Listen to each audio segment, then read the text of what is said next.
je ne vous dirai pas ce qui a été relevé en offre. Que d'histoire, que d'aventure.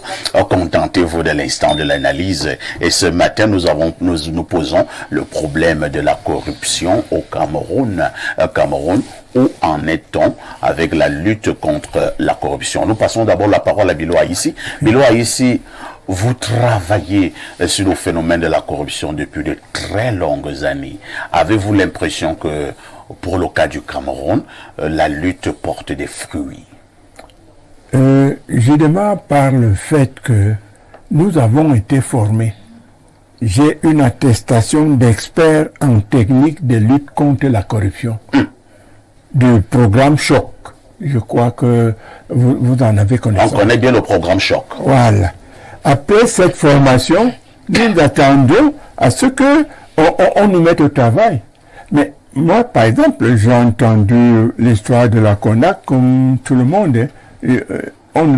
Tous ceux qui, au départ, sont à la CONAC n'ont fait aucune formation. Et c'est ça qui m'a d'abord inquiété. J'ai dit, mais comment on peut prendre des gens qui ne connaissent rien de ce qu'ils doivent combattre? Bon, bref. La corruption au Cameroun, on n'a jamais combattu la corruption. Comment ça? Non. On est là. Si on combattait la corruption au Cameroun, on aurait eu au moins quelques résultats. On n'a pas encore commencé la lutte contre la corruption. Parce que si on met des gens en prison, on met tel en prison, c'est un règlement de compte. Ce n'est pas parce que c'est le plus grand corrupteur ou bien le plus grand corrompu. Parce que s'il y avait une lutte systématique contre la corruption, le Cameroun ne serait pas pourri jusqu'au cou. Mais Biloa, ici, avec toutes ces structures mises sur pied par le gouvernement pour tordre le cou à la corruption, vous vous dites qu'on n'a pas encore commencé? Vous avez le contrôle supérieur de l'État, vous avez la NIF, vous avez la CONAC, vous avez les tribunaux, vous avez de nombreuses cellules de lutte contre la corruption dans tous les départements ministériels. Et on n'a pas encore commencé? On n'a pas commencé. Nous avons suivi, par exemple, il n'y a pas longtemps, tous les Camerounais ont vu les rapports faits par la première institution dont tu parlais tout à l'heure, c'est le conseil, quoi? Le contrôle supérieur le contrôle supérieur de l'État. Ben, tout le monde a lu les rapports. Mais qu'est-ce qu'on en a fait? À partir du moment, prenez à la fin de chaque année le document que sort la CONAC. Tout est bien détaillé. Ce qui est fait, ce qu'ils ont fait, les sommes qui ont été, par exemple, escroquées. Il y a même souvent les rapports de la Chambre des comptes. Et effectivement, on a connu le dernier rapport de la Chambre des comptes sur la lutte de la Covid. Bon, la preuve qu'on ne combat pas la corruption au Cameroun est qu'on n'a pas donné le pouvoir de rester en justice à la CONAC. Les rapports de la CONAC se font et on les envoie à la présidence. Et c'est la présidence qui décide. Or, je ne sais pas si vous en avez souvenance ou que la présidence a décidé, après le rapport de la CONAC, de poursuivre des gens. Moi, je n'en sais pas. Je ne dis pas que je connais tout au Cameroun, mais je dis que c'est rare. C'est un peu comme dans notre justice. Tous les procureurs ont le droit de s'auto-saisir lorsqu'il y a une information. Ils sont informés ou que l'information circule. Le procureur de la République a le droit de s'auto-saisir. Vous en avez entendu qu'un procureur de la République chez nous a dit, on a dit que l'enfant est perdu là-bas, j'ordonne l'enquête, ou qu'on a enlevé tel, ou qu'on a volé tel, ou qu'on a... j'ai fait des enquêtes où je me suis retrouvé avec des forces contraires. J'ai dit, mais comment? Pourtant, mon professeur de droit pénal est spécialement menti, puisqu'il dit que tout le monde est justiciable. Parce que l'article indique que tout le monde est justiciable de ce qu'il fait. Et c'est ça s'applique. C'est le code pénal qui le dit, qu'on doit poursuivre tout le monde doit être poursuivi. Est-ce que tout le monde est poursuivi? Si tout le monde était poursuivi, comment comprenez-vous que les fonctionnaires sont plus riches que les hommes d'affaires? Merci Biloa ici. Roger Kiek de Kiki. Où en est-on avec la lutte contre la corruption au Cameroun? Oui, alors, contrairement à ce que dit le patriarche Biloa ici, la lutte contre la corruption au Cameroun est une réalité. Mais sauf que la corruption est systémique. C'est pas une affaire d'homme ou de... C'est une affaire consubstantielle à notre système qui est néocolonial. La corruption est comme l'hydrogène de nos systèmes africains. C'est-à-dire, elle génère l'énergie qui fait vivre ces systèmes-là. Quand vous vous retrouvez en face des affaires comme Glencore, vous comprenez que il y a les corrompus, il y a les corrupteurs. Parce que si le jour où on va ouvrir les débats, on va ouvrir l'œil sur les contrats d'armement, les contrats des bâtiments et du génie civil, les contrats des hydrocarbures, vous allez comprendre. Il y a un petit dossier qui a conduit Sa Majesté le colonel Boutoujoel à Kondengui en ce moment, les rétrocommissions sur les acquisitions d'armes. Vous vous souvenez, parce que quand l'argent est passé en France, le colonel a été aperçu avec de l'argent en France, la justice française l'a pisté et a demandé au Cameroun d'envoyer une commission rogatoire pour dire au Cameroun, si vous ne voulez pas vous en occuper, vous nous le remettez en France parce que l'argent, les rétrocommissions liées aux acquisitions surfacturées d'armes sont passées ici. Vous comprenez donc que la corruption là, elle intègre des acteurs ici, des acteurs ailleurs. Si vous voulez un jour ouvrir le dossier de la privatisation de Camrail, où l'avocat d'affaires Nicolas Sarkozy était venu traiter avec l'ancien secrétaire général de la présidence de la République, Marafa, au nom de l'État, et que vous voyez ce que l'État a gagné, et que vous voulez regarder s'il y a eu des bakchiches ou pas, en mettant en exergue, en mettant en action, je veux dire, à la fois les acteurs camerounais et les acteurs français, vous comprendrez que c'est des dossiers terribles que vous ne pouvez même pas ouvrir, puisque c'est Nicolas Sarkozy en personne, avant d'être chef de l'État, qui est venu négocier la cession de la régie FACA au groupe Bolloré, n'est-ce pas? C'est de ça qu'il s'agit. Maintenant, le ministre de la Justice, garde des Sceaux lui-même nous a dit, il y a des sommes qui ont déjà été récupérées. Le TCS a des chiffres aussi des quantités d'argent qu'on a récupérées. Pas plus tard qu'hier encore, mon beau-père à Tangakuna avait quand même remis 1 milliard de francs. Yves-Michel Fosso a remis. Donc, il y a des choses qui se font. Vous avez des gouvernements entiers qui se sont retrouvés à Kondengui. Ça veut dire que il y a quand même lutte contre la corruption. Mais que ce soit il y a un règlement de compte. Que ce soit la Chambre des comptes, que ce soit la NIF, toutes ces structures ne sont pas conçues pour pouvoir attraire justement directement le corrompu au tribunal. Ces structures-là font... Ils n'ont pas de moyens coercitifs. Oui, c'est-à-dire si on donne les moyens coercitifs à ces structures-là, on ira vers plus d'efficacité. Deuxième chose, moi j'ai travaillé, je sais pas, je crois que le commissaire Biloa était avec nous. Le Premier ministère avait organisé sous la houlette des Nations Unies et du professeur Yono qui coordonnait la bonne gouvernance, un séminaire d'opérationnalisation de la Convention de Mérida à l'hôtel Montfébé. Moi, j'étais là. On a travaillé dessus pendant plusieurs jours. Il s'agit simplement de trouver une loi pour introduire le corpus de la Convention de Mérida dans notre code pénal, pour pouvoir traquer la corruption à partir de l'enrichissement illicite. Il n'est pas normal que quelqu'un sorte le matin sans confiance et que vous le voyez rentrer le soir à bord d'un jet privé. J'ai proposé d'où vient l'argent pour punir la corruption commence par l'enrichissement illicite. Et le ministre de la Justice avait dit à un moment donné qu'on ne peut pas criminaliser le dynamisme des gens. Aux États-Unis, en France, ailleurs, on combat la corruption à partir de l'enrichissement illicite. Oui.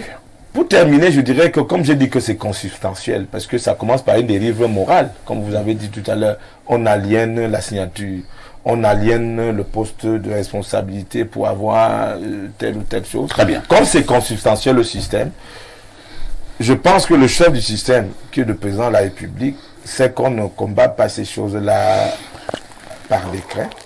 Il faut détruire, il faut déraciner le système qui date de l'époque néocoloniale, qui est enfoui dans le sol.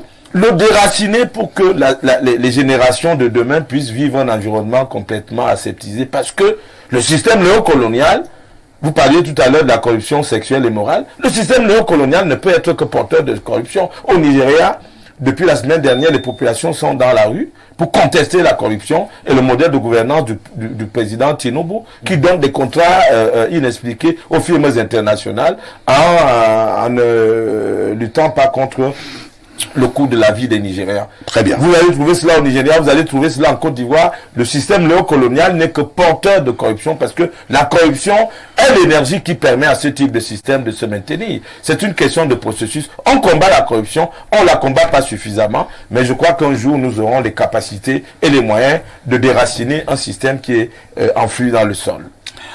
Émile Messi, dans un pays où la misère a atteint des niveaux très élevés, dans un pays où les salaires sont tellement bas, pour ne prendre que ces deux cas, est-ce que nous pouvons lutter efficacement contre la corruption? Parfait, il faut d'abord dire que dans un pays où il y a la misère, il y a tout ce que vous avez cité là, où les salaires sont trop bas ici, je dois vous dire que c'est les conséquences de la corruption d'abord. C'est la corruption qui entraîne ça. C'est la corruption qui entraîne la misère? Évidemment. C'est la corruption qui entraîne les salaires bas? C'est la corruption. Et je vais vous démontrer. Au-delà, et j'étais très d'abord content de la chute de Kek sur la question, pour montrer comment le système est imbibé même dans la corruption. C'est-à-dire qu'au-delà des structures qui ont été créées, la CONAC, la NIS, le contrôle supérieur de l'État et toutes ces structures institutionnelles qui sont chargées de lutter contre la corruption, il faut dire que la corruption est un cancer social. Aujourd'hui, lorsque nous voyons les manifestations de la corruption, les conséquences de la corruption, à un moment donné, il faudra se dire stop, réfléchissons ensemble. Et il a très bien dit qu'on ne peut pas décréter la corruption. Au-delà de la petite corruption, j'appelle ça petite corruption parce que j'ai besoin d'un service dans l'administration, je monnaie, l'agent qui doit faire ce service gratuitement prend de l'argent, je veux telle chose contre de l'argent, contre faire ceci de service et tout, et tout, et tout. Oui, mais il y a la grande corruption qui est même presque institutionnelle et qui ne dit rien à personne. L'accès dans des écoles, dans certaines écoles, on en parle chaque jour. Mais est-ce que vous voyez les conséquences des gens qu'on met là où ils ne devraient pas être pour la société? Alors, c'est pas le système RDPC qui entretient tout cela? Vous avez l'art de ridiculiser les vrais débats en parlant du RDPC. Comment ça? Le RDPC, c'est le RDPC qui est au pouvoir. Je vous ai dit qu'on ne peut pas changer la corruption, on a fini la corruption par un décret. C'est une question de mentalité. Qui a institutionnalisé la corruption pour reprendre... Il vous a parlé du système néocolonial. Le colon est toujours là? Il a dit le système néocolonial. Tout à l'heure, on nous a démontré comment on a introduit certaines choses dans ce pays qui sont encore là jusqu'aujourd'hui. Non, là, nous parlons de corruption. Mais je parle de la corruption. Et vous me rappelez, pour le RDPC, c'est quoi? C'est pas le RDPC. C'est pas le RDPC qui prend des décisions dans ce pays. Ah bon? Non. C'est des erreurs que vous commettez parfois ici. Le RDPC est une association politique. Nous en avons près de plus de 300 au pays. Le RDPC est là pour donner la majorité au Parlement et faire élire le président Biya. C'est ce qu'il faut savoir. Mais lorsqu'on est dans une position d'État, on ne reçoit pas les instructions du RDPC. C'est pas le RDPC qui nomme le gouvernement. Pour dire que le RDPC c'est le chef du RDPC qui nomme le gouvernement. C'est le chef de l'État. Et dès qu'on est élu par l'État, je dis, dès qu'on est chef de l'État, on est président du RDPC. Président du RDPC. Mais on agit plus comme chef de l'État quand on gère l'État. Et lorsqu'on est nommé, et le président du Sénat est du RDPC. Le président de l'Assemblée nationale est du RDPC. Le premier ministre est du RDPC. Tout le monde est du RDPC. C'est ce que vous oubliez. Ah bon? Oui. Moi, je ne suis pas du RDPC. De toutes les façons, vous êtes du RDPC partout. Comment ça? Parce que c'est le RDPC qui est partout. Est-ce que vous le voyez partout? Il est partout, vous voyez partout. Il est partout dans ces conditions-là. Mais la corruption là, ce qui est constant, c'est que la corruption existe. Même si le RDPC est partout. On va chuter Emile Messi. Non, ne chute pas, je ne vais même pas commencer à débattre. Comment ça? S'il vous plaît. Oui, Je vais dire Bilo Haïti, s'il vous plaît. C'est sérieux là. Donc la corruption a des conséquences aussi graves qu'au-delà de ce qu'on peut dire, de ce qu'on peut donner comme critique, mais si on ne mesure pas, le médecin qui sort de l'école, s'il est entré là par la corruption, est-ce que vous voyez la gravité? Maintenant, la criminalité économique, parce qu'il faut en parler. Il a parlé tout à l'heure de cette affaire de Glencore, on soupçonne des gens d'avoir vendu le pétrole à un prix moins cher. Vous voyez ce que ça peut donner? On vous dit qu'on a distrait des milliards dans tel projet. Les marchés publics au Cameroun, agent de régulation des marchés publics, on a dit que ça c'était pas suffisant. Un ministère des marchés publics. Qu'est-ce qui a changé par faire ici? Au-delà de toutes ces structures-là. La faute à qui? Parce que il a dit, c'est consubstantiel. C'est dans notre mentalité. Très bien. On est convaincu que si on ne fait pas des choses, pas des moyens de tourner, on ne fait rien. Il y a même des personnes qui sont convaincues aujourd'hui que si on ne corrompt pas, on ne peut pas faire certaines choses. Si on ne fait pas ceci, on ne peut pas devenir ceci. C'est déjà dans la mentalité parfaite ici. Très bien, c'est compris. Non, Vraiment, en quelques secondes, Emile Haïti. en quelques secondes, le RDPC ne peut pas dire je ne suis pas responsable. C'est pas possible. Parce que tous les grands postes, les postes de responsabilité appartiennent au RDPC. Mais ce que je voulais dire... Maintenant, je peux renvoyer la question à Bilo ici. Quand Bilo a arrêté les Aladi d'Aïdjo et que Aïdjo n'était pas d'accord, est-ce que c'était les Aladi du RDPC? C'est écrit dans votre livre là. Et d'ailleurs, c'est l'une des raisons pour lesquelles vous avez eu des problèmes. Vous alliez arrêter des Aladi qui étaient dans des affaires de trafic et de corruption. C'est pour ça qu'on dit que c'est l'État néocolonial corrompu. L'État corrompu n'est pas l'incarnation d'un parti ou d'un autre. C'est-à-dire, vous enlevez même RDPC, vous mettez MRC. Si c'est le système néocolonial, eh bien, il sera toujours corrompu. Et c'est ça qui fait que la je voudrais pas. Parce que lorsqu'on a le RDPC, lorsqu'on a des grands cadres, les premiers ministres, les ministres et tous ces gens qu'on a mis en prison, c'est toujours vous qui avez dit que c'était des règlements politiques. En même temps. Non, je ne sais pas si c'est un État qui a fait mettre des gens en prison comme au Cameroun. Emile Messi, permettez de coller. C'est pas du RDPC. Malheureusement, je ne savais pas qu'on allait en parler comme ça. J'allais apporter mon journal. Je publie à la une de Nouvelle-Afrique 8 000 milliards dans les paradis fiscaux. J'attends qu'on me pose la question. Mais Bilois, tu parles de 8 000 milliards dans les... C'est qui? C'est comment? Rien.